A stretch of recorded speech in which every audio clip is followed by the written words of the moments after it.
Agora vou explicar como a gente pode manter o instrumento para que ele esteja sempre em condições favoráveis de estudo. O violoncelo, apesar de suas grandes dimensões, suas paredes são muito finas, portanto são frágeis. Esta região do cavalete, onde temos as cordas passando por cima dela, é a região talvez que receba a maior pressão do instrumento. Então sempre tome muito cuidado com essa região. Qualquer batida neste ponto aqui pode causar uma fratura no tampo que pode ser bastante danoso para o instrumento. No caso do arco, a ponta é a parte mais sensível, que ela tem que suportar toda a pressão que nós temos através do parafuso. Então, nunca deixe cair o arco de ponta no chão. Então, evite balançá-lo em locais que não tenha bastante espaço e etc. Uma coisa muito simples que todo mundo pode fazer é sempre ter uma flanela à sua mão para depois de uma sessão de estudo limpar o instrumento com a flanela seca apenas. Isso tira a gordura da mão que você vai deixando no momento que você está tendo contato com o teu instrumento, e também você pode tirar a resina, o pó de resina que sobra nas cordas e que por sua vez é espalhado, especialmente nessa região do tampo aqui, porque com a resina com o calor, ela derrete e vai grudando no verniz do instrumento. Já que eu falei em calor, é muito importante atentarmos para um problema. O Brasil é um país muito quente e muito úmido.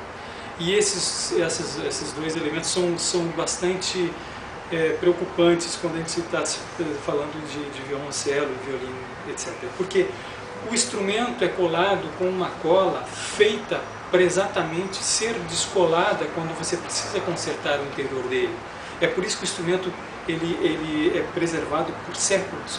Porque você, quando estraga, você vem com uma espátula quente e abre o instrumento para você consertar o necessário.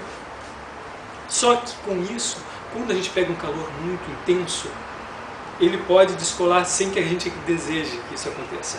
Então nunca deixe ao sol, evite temperaturas muito altas, mesmo na sombra, e também evite muita umidade ou também um clima muito seco, porque a madeira pode ressecar muito e aí também rachar. O arco também pode ser limpo depois que você usa ele com uma flanela. Você pode colocar a flanela por dentro,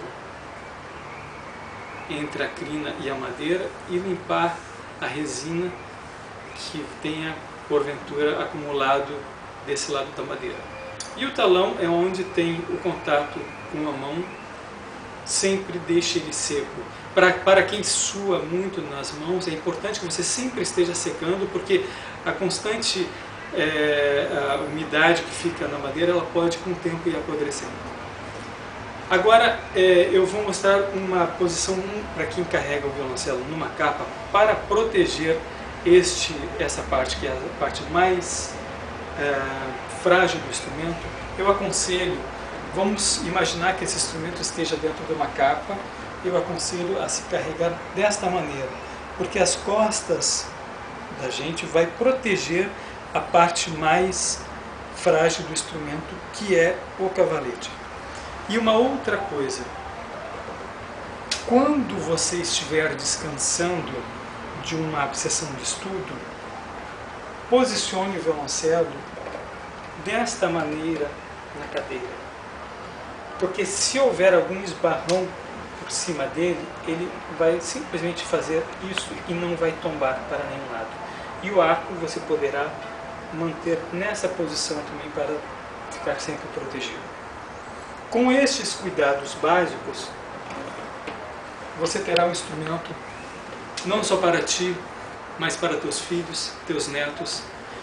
Uma vez me falaram uma coisa muito interessante: um instrumento a gente não possui, a gente toma emprestado da humanidade. Então vamos cuidar bem deles. Agora vamos falar então já que a gente conhece todas as partes do instrumento e do arco e dos cuidados básicos que temos para manter o instrumento, como usá-lo? Primeiro passo importante: qual é a posição ideal para tocar o violoncelo? Nós temos que sempre lembrar o seguinte, que cada indivíduo terá uma posição peculiar. Porque se uma pessoa tem 1,80 m, terá uma posição diferente daquela que tem 1,60 m. Então nós temos que estar sempre muito atentos à percepção nossa do próprio corpo, para que o corpo esteja sempre relaxado. Lembremos que o violoncelo se adapta ao corpo e não o corpo ao violoncelo. A primeira coisa que a gente pode fazer antes de sentar para termos a posição do violoncelo é botar o espigão numa altura que a voluta fique perto do seu queixo. Isso, em geral, te dará uma posição confortável para tocar. Ao sentarmos, você tem que escolher uma cadeira que deixe as suas pernas num ângulo aproximadamente de 90 graus. Não muito menos, não muito mais. Você vai deixar seus pés plantados no chão e trará o violoncelo, ele entrará. Sem o violoncelo você terá uma posição normal de sentada. Você está com a coluna reta, com os pés plantados no chão e os joelhos e pernas a 90 graus. Você colocará o violoncelo, esta parte do fundo encostará exatamente no teu osso externo e as laterais do violoncelo serão calçados pelos dois joelhos, para que ele não fique bamba. Então, você senta, coloca o violoncelo encostado no osso externo, venha com as pernas e calce com muito relaxamento, não precisa fazer força alguma. Com essa posição ele não vai tombar, você não terá problema nenhum de uma possibilidade que ele tenha de cair. Uma coisa muito importante que nós temos que prestar atenção é com a coluna. A coluna ela tem que estar reta, nem muito para frente, nem muito para trás. Isso você poderá verificar exatamente onde você colocará a ponta do seu espigão no chão.